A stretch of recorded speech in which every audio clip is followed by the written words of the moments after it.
Sierra, I wanted to talk to you and get your thoughts on this, just with everything that's happening right now with the pandemic and COVID-19 and the shelter in place orders and everything.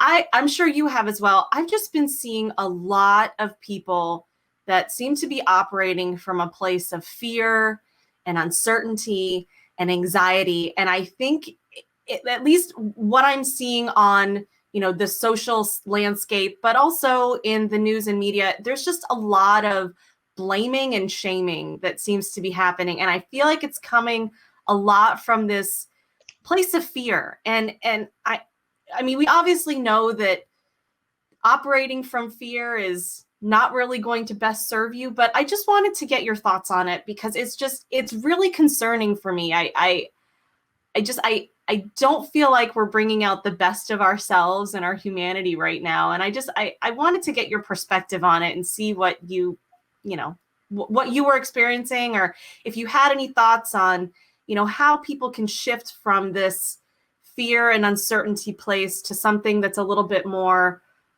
positive and beneficial and growth minded. Yeah.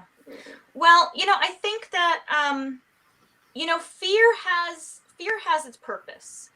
When you take it back to primitive hardwiring, right? Like, it's good to be a little bit afraid and to be a little cautious about things that are a danger. So I don't want to discount the fact that because of there's so much unknown right now, it kind of sets the stage for that fear. And really, when you look at when people have a hard time with something, it usually comes from a misunderstanding, a distorted view, or just a ununderstanding. Sorry, that's not correct English, but when you just don't know. That's why often we are afraid of people that we don't have experience with, groups of people we don't have experience with. We often are fearful of just because it's a place of us not knowing. So I think that the fear is a natural piece of this, because fear does help keep you safe and help you keep your family safe. But I think what's happening is we kind of get stuck in this cycle of fear, and that cycle of fear doesn't just go in a spiral downward. So it starts with a kind of a general fear, and then it picks up speed. And if you can picture like a twister, like a tornado, it kind of spirals and it gets worse. And humans, when we feel fear, we love to make it somebody else's problem, or we like to blame something, right? History has taught us this in droves.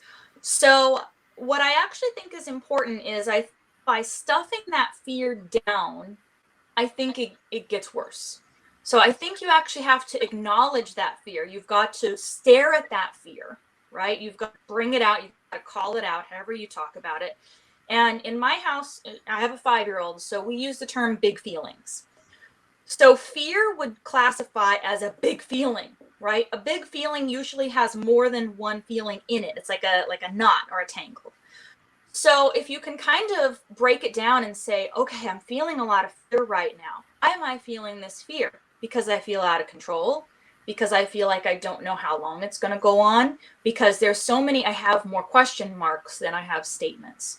So I think to call it out and to kind of break it down, and, to be honest with the other people in your team too. I mean, it's hard to be vulnerable and say, like, man, I'm really freaked out about this. I mean, I know on the porch, we've had lots of conversations where we've been honest about things.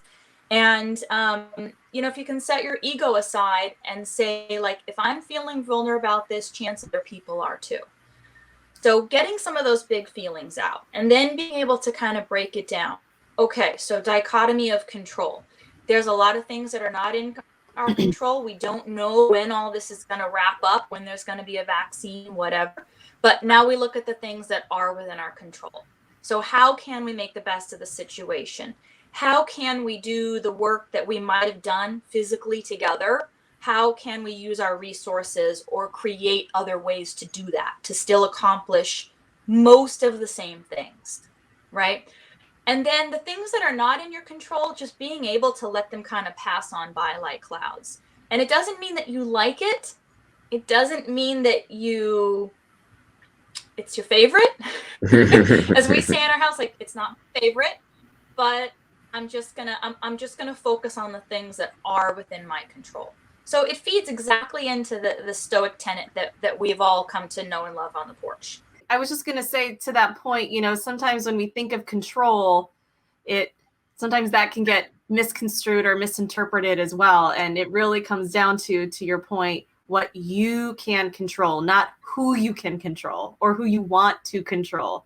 That's a fallacy. It's what you personally can control. But that's a byproduct of fear, right? The fear is your fear will go away if you can only control other people's behavior. And I think that's why we're seeing a lot of shaming right now, is that a lot of people are afraid to go out because they're afraid they're going to catch a virus. And they've been told that wearing a mask, for example, is a way to protect yourself. So, okay, if everybody's wearing a mask, I'm less scared when I go out. The one person or 5 people that aren't make me more scared. I want to control them. I wish I could put a mask on them because I would feel more safe when I went out. That is exactly what we're talking about, the dichotomy of control. And I've had several debates with people about this over the mask. And I said, you're never going to be able to control whether people wear a mask or not. You can only control if you wear a mask, and you can only control when you go out and how you feel about when you go out. And I've met some resistance on that, but I've just attributed that to that person having some level of fear, which is completely natural, as Sarah just said. And, this is why we do what we do at the porch. I mean, the idea here is to create resiliency in ourselves and in your company or with your team, because when you are resilient, when you recognize first, oh, this is fear, this is what I'm feeling, this is why I would like everyone to wear a mask, and this is why I might be going on social media to try to shame people or tell people to wear a mask, because sometimes it's not shame, it's just I would encourage everybody to wear a mask because the fear will go away or my fear will go away. It's the recognition that is such a massive step into becoming resilient, because once you recognize what those big feelings are and process them, then your awareness starts to shift, and then you can take proper steps to be able to be more in control. But I think, I'm the technique that I recently learned from Rob's program, which is, I love the way he phrases. He says, let's flip the script. So I'm going to flip the script for a second. So if we're just talking about masks, right? If you think wearing a mask is good for you, wear a mask. Mm-hmm. When you see somebody out not wearing a mask, if that upsets you, let me flip it for a second. You can make your choice independent of another person's choice. So now pretend that you see a person shooting up heroin in their arm on the side of the street. And you say, I don't want to shoot heroin in my arm. So guess what? Don't you do it. But that person doing it that's this, right? And most likely you're not going to shout out your window or say on your walk, hey, you shouldn't do that to yourself. In the same way that you would let that person make the choice about using a drug that you may disagree with, it's not your decision. It's their body. Mm-hmm. Mm-hmm. Well, that's the freedom, right? That's what we love in America. At least that's what we say we love. Until the feelings get interrupted, or until a feeling becomes too much, too big, if you will. Big feeling, yeah. Mm-hmm. Well, but the bigger the feeling gets, the harder it is to be rational in many ways. Unless you work your way through it, unless you flip the script on the feeling.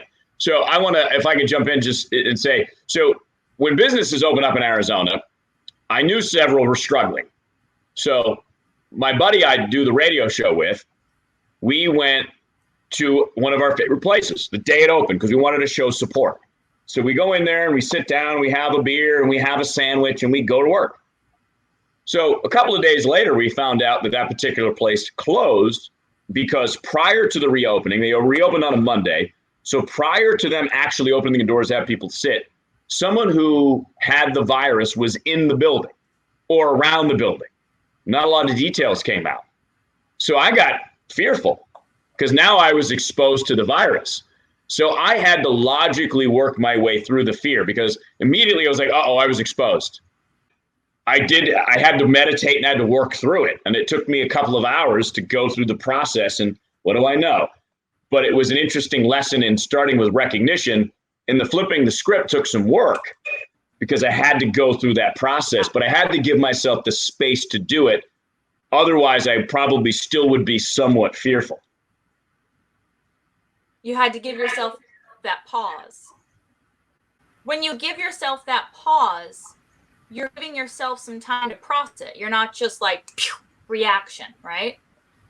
Which is ultimately what we want. When we're mindful, we're not just saying the first thing that, popping off at mouth. We're thinking about it for a minute or longer.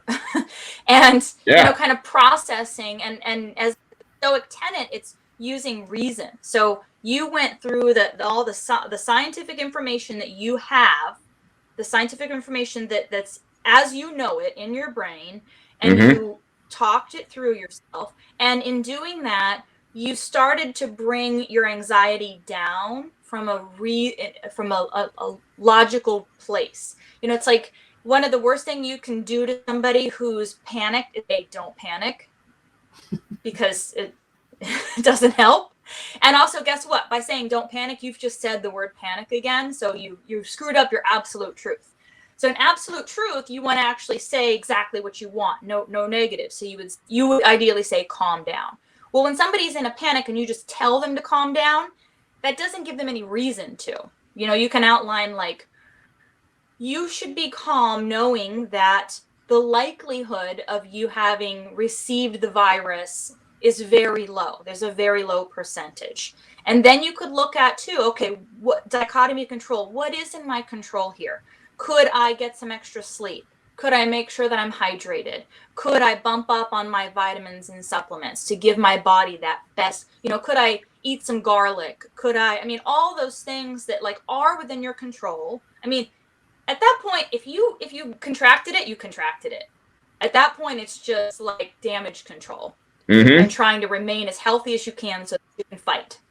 Right. But I like that you talked through your fear. You acknowledged the fear. You didn't push it back down. You acknowledged that it was a big feeling, and then you worked through in reason. And it's not easy to do. And it's questioning yourself, right? It goes back to it's something as simple as if someone is saying, well, I'm scared. Okay, well, why are you scared? And then just keep asking why, right? It's a classic analyst move. Just keep asking why until you get down to the root of it. And then it becomes a how true is that? How true is that this is going to happen? And being able to really just take the time, back to your point, Sierra, take the time, acknowledge the feeling, acknowledge the big feeling, and then just like you did, Rob, kind of just go through the exercise of why. Why am I scared?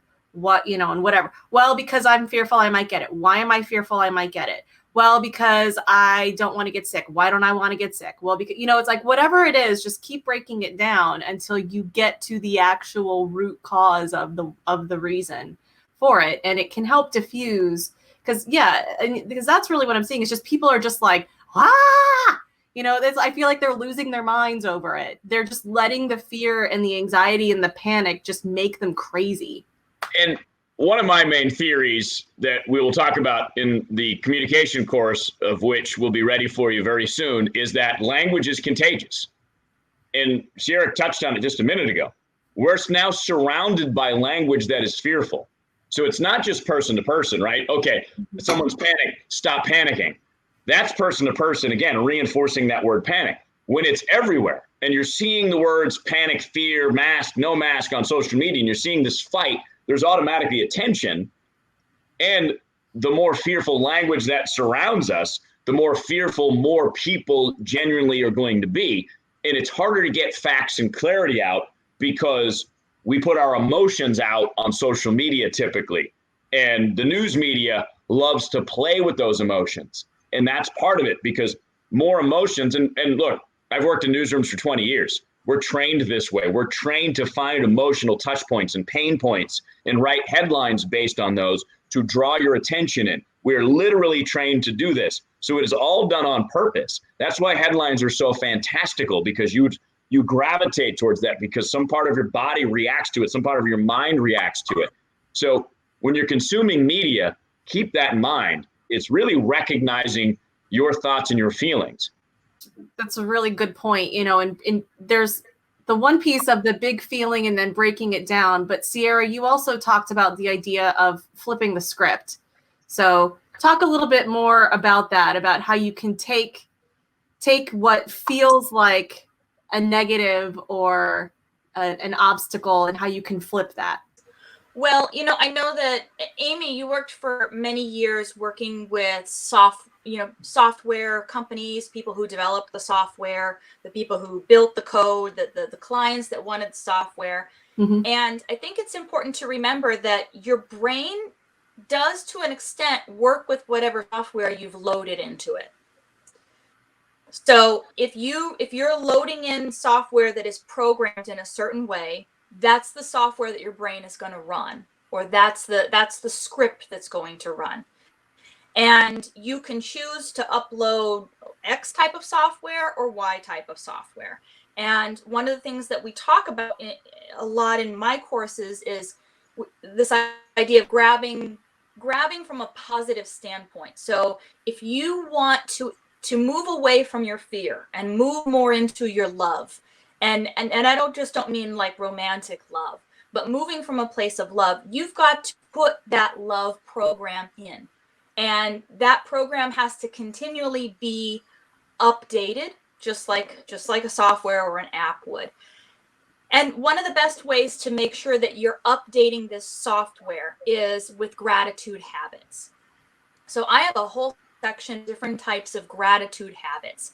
And I believe that if you don't make it a habit, and you've got to make an effort at first until it becomes natural, it's tough. Eventually, then that's going to become the software, the message you've got. Yeah, it's tough because you're trying to change it. You're trying to flip the script, and you're trying to, if you've got that positive messages coming in, then that's how you're going to process the information. Do you like my little software puns I made? Yes. I'm going to process it.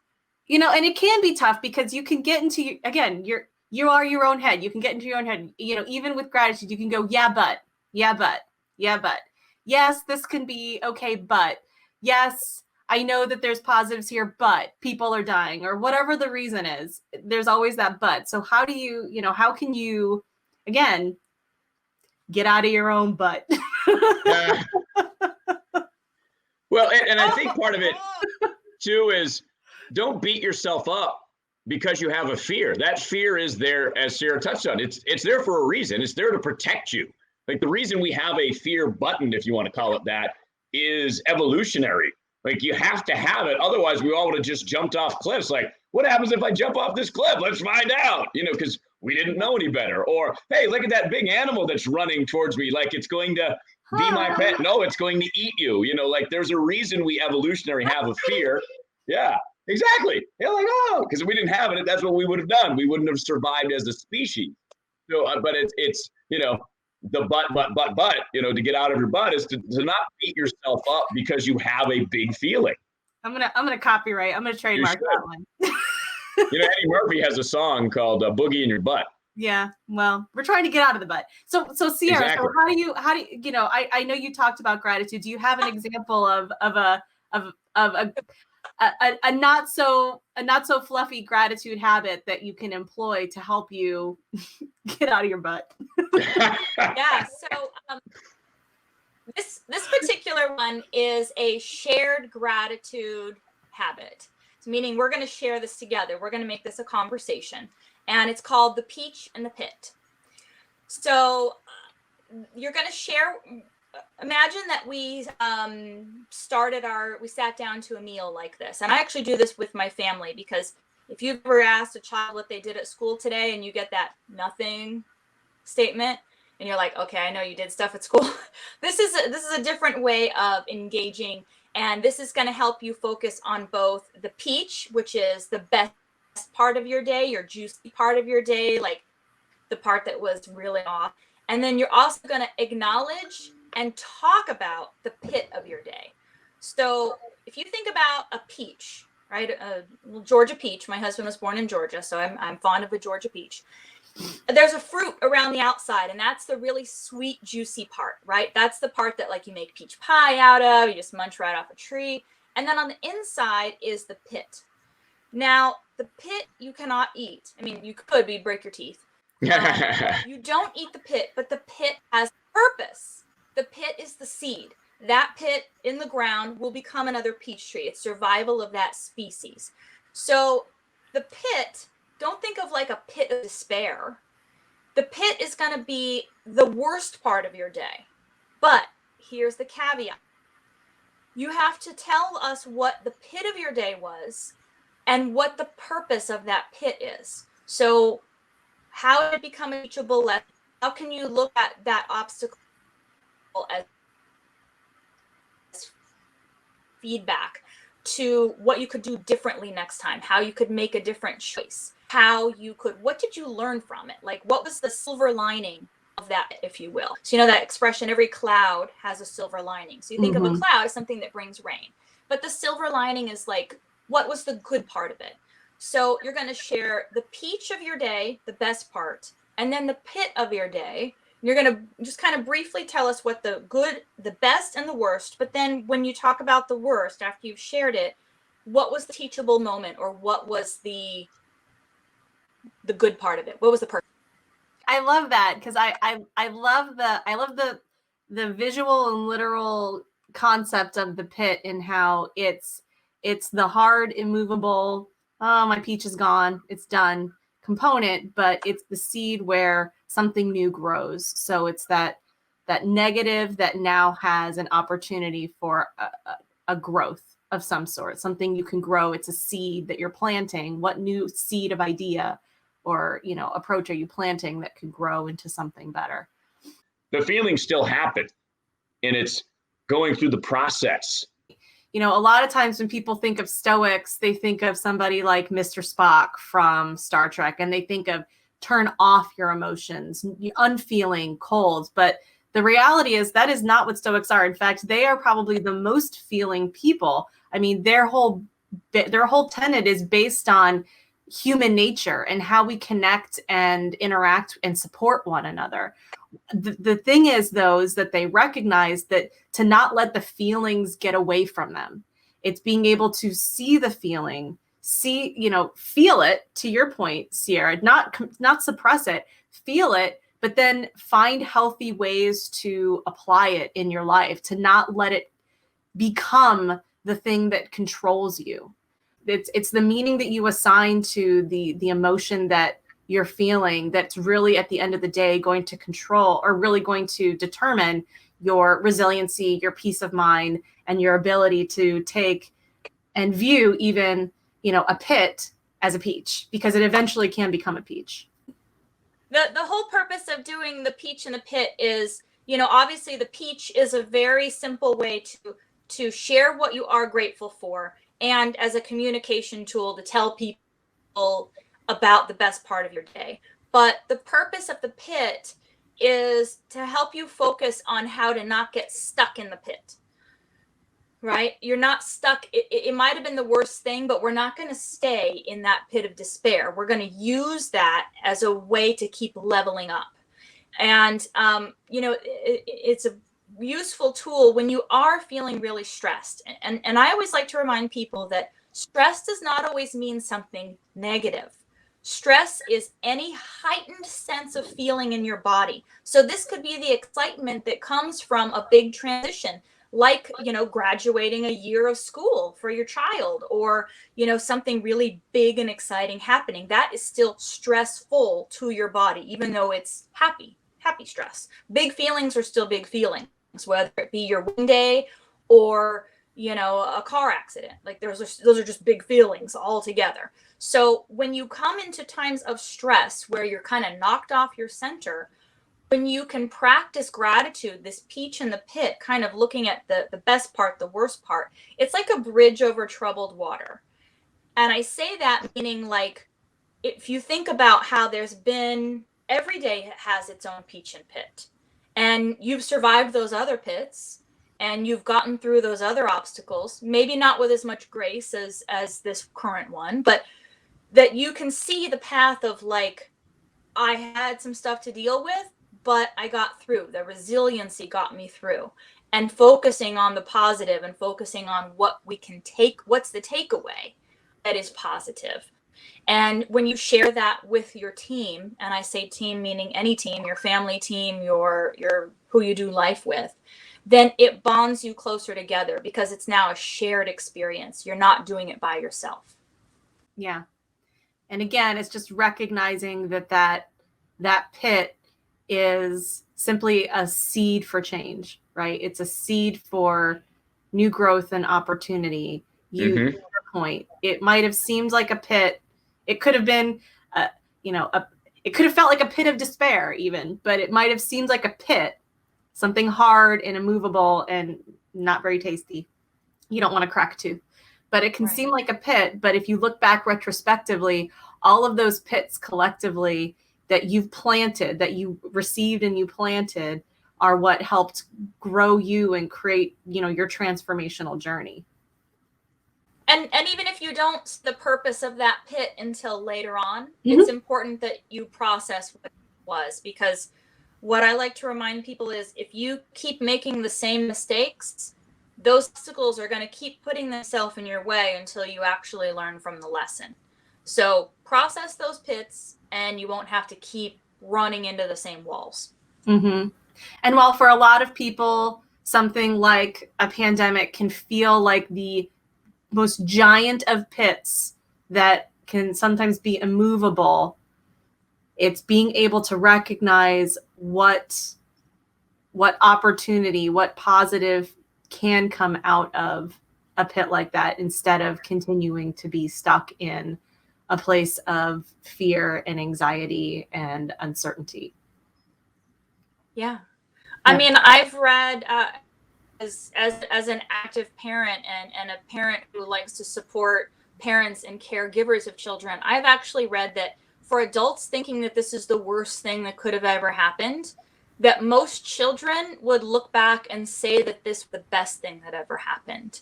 They would say that I had quality time with my family, that we got to play games together, that I got to know my family better because we spent time together. They've said that children will look back on this in an entirely different way. And whenever I'm not sure, I always try to take through the eyes of a child. Like, would a child think this is a really cool opportunity?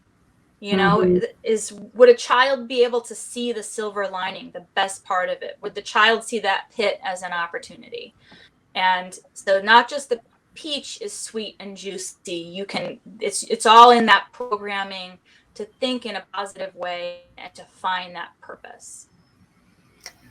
So words of wisdom from our amazing mindful mama and mind body architect Sierra here. Sierra, thank you. I really appreciate your insights that you provided here. It's like I said, it's just something that had been weighing on me that I had been seeing, and it really was bothering me. And I wanted to see if you had any thoughts that, both can help us personally, but for anybody out there, we hope that you can leverage some of this and question yourself, and then also apply a little bit of peach and pit every day in your life.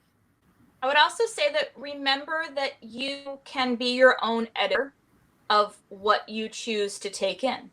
Your television has a power off button, and you can choose to get off of social media, and you can choose to not speak about subjects that are going to trigger you if you're not ready. So remember that you can always choose to edit not only what you hear, but what sticks. You can hear it and then just let it go out the other side. If you choose, your choice. Yep. And also remember the past is prologue. Pretty much everything has happened sometime before. And yet we're still here. Yeah. No. Yeah. So on that note, again, thank you both. We hope that all of you may have gotten something out of this, and we thank you for joining us for a little conversation on the porch.